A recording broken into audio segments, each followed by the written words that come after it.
Architect अविरल अग्रवाल हूँ and मेरी फर्म का नाम एसिमेट्रिक कंसल्टेंट्स है।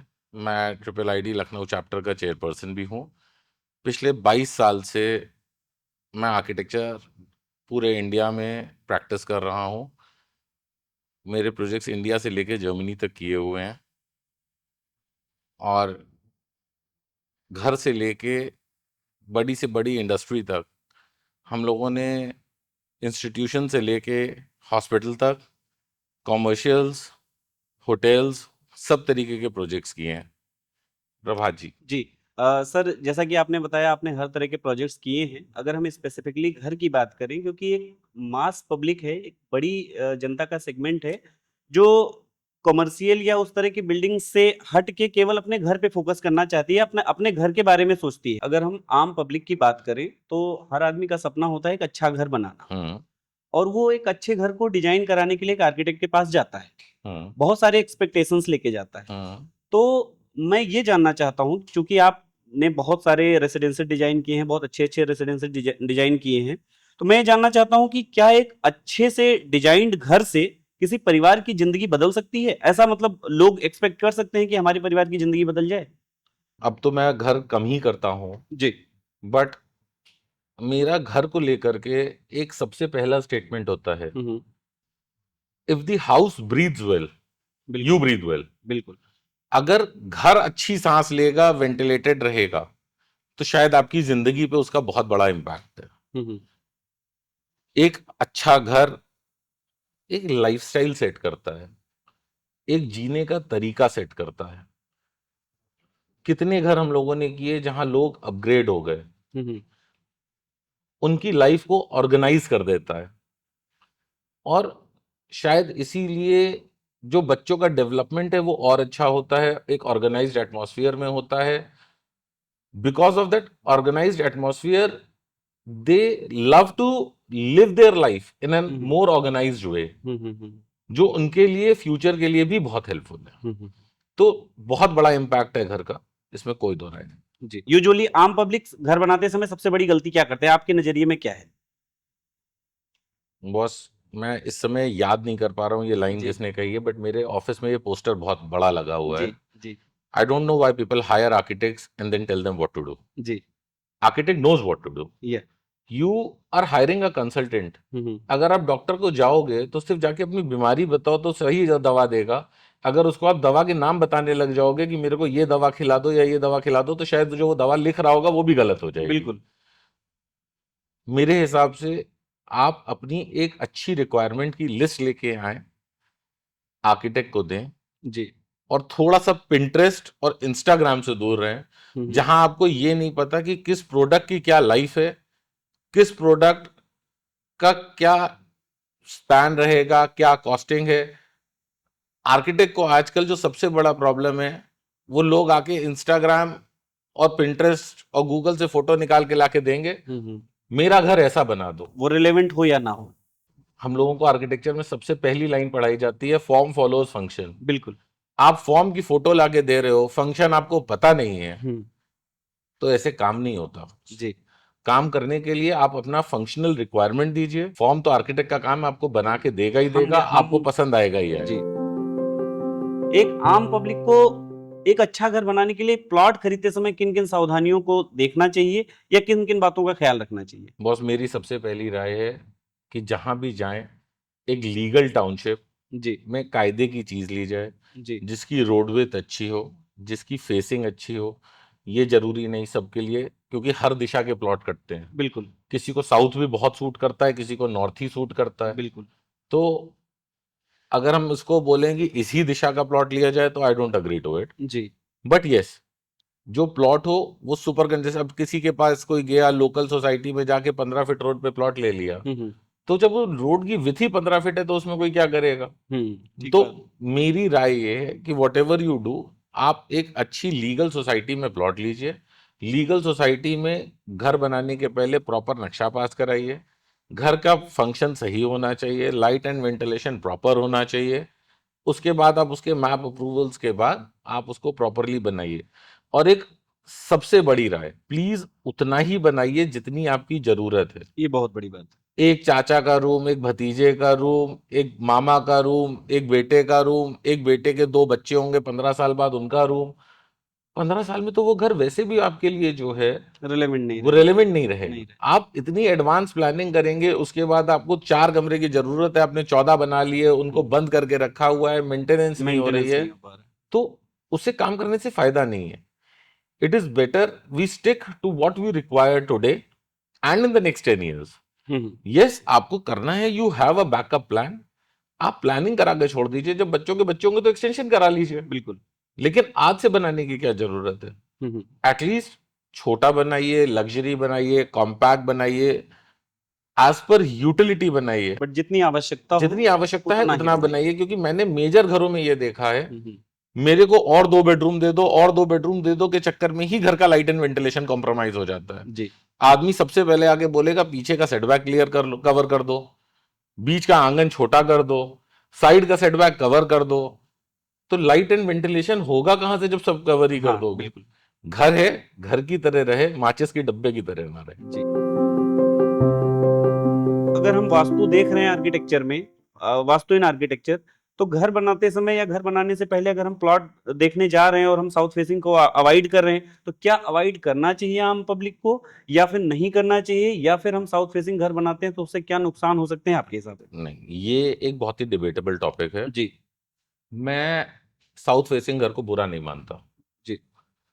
साउथ फेसिंग घर लोगों को, जिनको सूट किया, हम्म। उनको बहुत सूट किया। जी। बहुत से नेता बन गए, बहुत से मंत्री बन गए, जी। बहुत से बहुत बड़े बिजनेसमैन भी बन गए। जी। ऐसा नहीं है कि साउथ फेसिंग घर ही खराब है। हम्म। मैं बहुत दूर नहीं जाऊंगा तो मेरा अपना घर जिसमें मेरे मॉम एंड डैड रहते हैं वो भी साउथ फेसिंग है, हम्म। बट कोई दिक्कत नहीं है, जी। क्योंकि शायद फादर को सूट करता है। तो south facing is not the problem. Hmm. अगर आपका, मेरा कहीं ना कहीं मानना है vastu and astrology go hand in hand. जी। तो अगर आपको इतना वहम है हम्म। तो फिर आप एस्ट्रो वास्तु कंसल्ट करो। हाँ। एंड हम तो आर्किटेक्ट हैं बॉस। जी। आई थिंक वास्तु के बेसिक फंडामेंटल सारे आर्किटेक्ट्स को पता है, वो फॉलो होने चाहिए। जी। अगर हम एस्ट्रो वास्तु, कंस्ट्रक्शन, ठेकेदारी सब कुछ करने लग जाएंगे तो शायद हम अपना प्रोफेशन कॉम्प्रोमाइज कर जाएंगे। बिल्कुल। It is better we focus on a good design, functions. function, and we give something good to the client. That is more important rather than going about into all these integrities कि इनकी जन्मपत्री क्या कहती है, इसमें क्या होगा। जी। ठीक है ना। तो अगर क्लाइंट को इतना वहम है तो उसको एक एस्ट्रो वास्तु कंसल्टेंट हायर करके उससे फिर काम उनके करें। साथ प्लॉट अपना डिसाइड कर लें, जी। और उससे एक बेसिक गाइडलाइन बनवा लें कि इस तरीके से हमारे वास्तु में इस तरीके से चीजें यहाँ सेट पे होती ये हैं, चीजें हों। ये चीज होनी चाहिए, and then you give it to the architect. Architect को तो डिजाइन करना है, जी बिल्कुल। ठीक है ना। वो फंक्शन उस बेस को लेकर के सेट कर सकता है, उसमें कहीं कोई दिक्कत नहीं। अक्सर मैंने कहते सुना है ये बात कि भैया हम आर्किटेक्ट क्यों रखें, वो हमारा ज्यादा पैसा लगवा देगा, या फिर आर्किटेक्ट अपनी फीस ही इतनी हैवी चार्ज करेगा, या फिर उनके जो एसोसिएट इंजीनियर्स होते हैं वो इतना ज्यादा सरिया डाल देते हैं, इतना ज्यादा वैसे डिजाइन कर देते हैं कि बहुत ज्यादा हमारा पैसा लग जाता है। आम जनता का हमेशा ये सवाल रहता है कि अगर हम एक अच्छा आर्किटेक्ट हायर करते हैं तो ओवरऑल कॉस्टिंग कैसे इफेक्ट हो सकती है, या फिर हमारे पैसे कैसे बच सकते हैं। मतलब इन जनरल टर्म्स हम अगर बात करें तो वो ये जानना चाहता है कि आर्किटेक्ट हायर करने के बाद में हमारे पैसे कैसे बच सकते हैं घर बनाने में। प्रभात, इसमें एक बहुत अच्छी चीज जी। आपने खुद ही उसका जवाब दिया जी। कि अगर एक आदमी आर्किटेक्ट हायर करता है जी। तो उसके पैसे कैसे बच सकते हैं। हम्म। उसको सबसे पहली चीज तो ये सोचनी है कि जो 5 साल पढ़ के आर्किटेक्चर की डिग्री लेके जिसने काम करना शुरू किया, जी। एक उसका एक्सपीरियंस है, एक उसकी पढ़ाई की नॉलेज है, जो घर वो बना रहा है, हम लोग शायद घर के कॉन्टेक्स्ट में बात कर रहे हैं तो हम हाँ घर पे ही obvious। जाते हैं, जी। जो घर वो बना रहा है वो घर फंक्शनली सही बने। 4 दीवार मिस्त्री के कहने के बाद, लगाने के बाद, क्योंकि उसको खुद तो पता नहीं है कि चीज कैसे बन के आएगी, बिल्कुल। 4 दीवार तोड़ने में जो पैसा लगेगा हम्म। वही शायद आर्किटेक्ट की फीस हो जाएगी। लेकिन इंसान वो नहीं समझता इंसान ये समझता है कि मैं आर्किटेक्ट का पैसा बचा लूं। अब डॉक्टर का पैसा बचा के अगर आप मेडिकल स्टोर से दवा लेके खाओगे और कोई बड़ी बीमारी के चक्कर में वास्तव में वापस हॉस्पिटल चले जाओगे, तो you don't know where you land up. तो कितना पैसा बाद में आपका यस, खर्च हो एंड आर्किटेक्ट तो सरिया लगवाता ही नहीं है। आर्किटेक्ट के पास तो खुद ही एक स्ट्रक्चरल कंसल्टेंट है जो बताता है। जी। आपको डाउट है, आप उसके साथ बैठिए ना। एक मिस्त्री नहीं अर्थक्वेक रेजिस्टेंस और सारी walls and beams and columns की कैलकुलेशन बता पाएगा, जी। आर्किटेक्ट भी नहीं बता पाएगा, बट यस जो उसका कंसल्टेंट है स्ट्रक्चरल इंजीनियर वो जरूर बताएगा। तो कहीं ना कहीं इट इज वेरी इंपॉर्टेंट कि हम एक अच्छे कंसल्टेंट के पास जाएं और उस चीज पे कॉम्प्रोमाइज नहीं करें। जी। अक्सर बहुत सारे लोग हमारे पास आते हैं या हमने लोगों को बात करते सुना है कि भाई साहब आपने तो आर्किटेक्ट हायर किया, आपका तो बहुत बड़ा प्लॉट था, उसमें बहुत कुछ करने के लिए था, उन्होंने वेंटिलेशन के लिए लॉन छोड़ दिया, डक्ट छोड़ दिया, ओटीएस छोड़ दिया, लेकिन हमारा प्लॉट तो भाई साहब 1000 स्क्वायर फीट के नीचे है, तो हमें ले दे के 2 कमरे और एक किचन और ये बनाने हैं, तो हम आर्किटेक्ट के पास जाके क्या करेंगे? तो एज एन आर्किटेक्ट आपका क्या ख्याल है कि छोटे प्लॉट साइज जो मान फर्ज बस करते हैं 1000 स्क्वायर फीट से एक नीचे हजार वाले, स्क्वायर फीट भी जी अगर एक छोटा घर बनाना है जी तो छोटा नहीं है। जी, एक आर्किटेक्ट ही है जो डिजाइन करते समय वॉल्यूम से खेल सकता है, हम्म, और जब वो वॉल्यूम से खेलेगा तो 1000 फुट के घर में भी प्रॉपर लाइट एंड वेंटिलेशन होता है। बिल्कुल, लेकिन अगर एक वही मिस्त्री बनाएगा तो वो 1000 फुट में भी 2 बेडरूम बना देगा। जी, अब ये तो क्लाइंट को डिसाइड करना है कि उसको कैसा लाइफस्टाइल चाहिए। मिस्त्री का सोच और आर्किटेक्ट की सोच में फर्क तो है ना। बिल्कुल, और इस चीज का कहीं इंडिया के अंदर कोई इलाज नहीं है। मैं आपको इस पे एक बहुत अच्छी सी चीज बताता हूँ। जी, मैं पेरिस में घूम रहा था, और वो जो ई रिक्शा होता है जैसा यहाँ पे, वैसे ही एक रिक्शे में मैं घूम रहा था। And I was talking to that rickshaw वाला because he was taking me around all the streets. And when he was taking me around all the streets, it was very interesting. I started talking to him and he started talking to me about my profession. जी, And going down the line, I told him that I'm an architect. My wife was there. I told him she's an interior designer. I was like, oh, wow. And he told me that he had got his house done in Paris by by an the architect. Okay, And it is mandatory to get those clearances and to have the legal compliances. How can you assure कि जो घर आपने बनवा लिया बिना drawing के, बिना analysis के, आपको पता नहीं कितनी सरिया लगेगी, मिस्त्री को पता नहीं, उसको ये पता है अपने अनुभव से कि ये बना दूंगा तो गिरेगा नहीं। अक्सर ये भी कहते सुना है कि भैया आप ही के घर में सरिया पड़ रही है, उनको ये नहीं पता कि ओवर एनफोर्स्ड हो रहा है, उस वो भी वो नुकसानदायक भी है। नुकसानदायक है। जी, जो हाल भुज में हुआ, हम्म, या you seen places where earthquakes have come, hmm, the buildings that were designed technically sound were there standing safe, and those not done so came down. Hmm, What is more important, the architect's fees or the cost of constructing it back again? और आज के जो budding architects हैं, जो नए नए architects हैं, हमारी एज के जो आर्किटेक्ट्स हैं या हमारे से जो नीचे वाले अभी आ रहे हैं, जस्ट ज्वाइन कर रहे हैं, उनके लिए एक बड़ा चैलेंजिंग है कि कंसल्टेंसी से ही केवल काम नहीं चलता है। तो डिजाइन प्लस बिल्ड की तरफ लोग मूव कर रहे हैं, और अगर हम डिजाइन प्लस बिल्ड की तरफ मूव कर रहे हैं, जैसे ही हम कंस्ट्रक्शन इंडस्ट्री में उतरते हैं, तो कंस्ट्रक्शन मैनेजमेंट यानी कि प्रोजेक्ट मैनेजमेंट कंसल्टेंसी एक बड़ा रोल प्ले करती है उसमें, कि बडिंग आर्किटेक्ट्स को कंस्ट्रक्शन इंडस्ट्री में उतरना चाहिए, नहीं उतरना चाहिए, इसके लीगल प्रोस्पेक्टस क्या है और किस तरह से हम इसको आगे बढ़ा सकते हैं। बहुत अच्छी चीज आप पूछ रहे हैं। जो बर्डिंग आर्किटेक्ट्स हैं, जी, जो काम कर रहे हैं, आज की जो यंग जनरेशन है उसके साथ एक बहुत बड़ी प्रॉब्लम है। सबको एक दिन में लखपति और एक साल में करोड़पति बनना है। जी, क्या आपका डिजाइन परफेक्ट है? क्या आप डिजाइन पॉइंट पे बिल्कुल परफेक्ट हैं? मेरा मानना ये है, पहले एक उस पर क्लैरिटी होनी चाहिए। बिल्कुल, टर्नकी सॉल्यूशन डिजाइन बिल्ड तो बहुत बात की बात है। अगर हमारा डिजाइन अच्छा है तो हमें डिजाइन बिल्ड क्यों करना है? हम प्रोजेक्ट मैनेजमेंट क्यों नहीं करें? बिल्कुल, हम लोगों ने 5 साल पढ़ाई करके एक कंसल्टेंट की डिग्री ली। अगर ठेकेदारी ही करनी थी तो 4 साल की पढ़ाई करके सिविल इंजीनियर की भी ले सकते थे। जी, बिल्कुल ऑब्वियस है।